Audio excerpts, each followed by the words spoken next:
Čaute ľudia, po dlhšej dobe máme tu nejaké video a teraz to bude ochutnávka Coca-Cola versus Pepsi. Čo je lepšie? Za mňa, ako vždy. A po dlhšej dobe preto, lebo som u detka na chalupe a som mal veľa aktivít, takže som to zabudal a tak ideme to otestovať. Začneme s Pepsinou.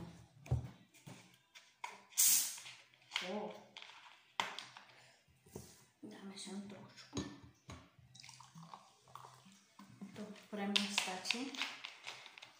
Čiže to nevidíte, ale nalial som si, že toľko to.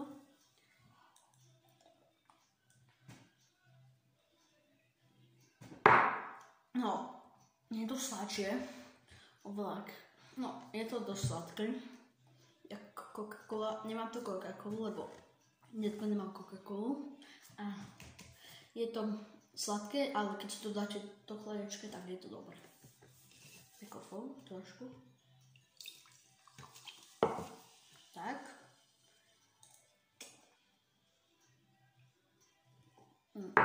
Coca-Cola je mega dobrá.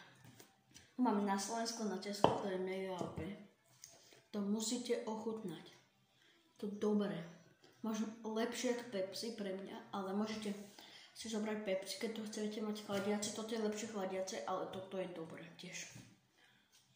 Výborné je to, výborné.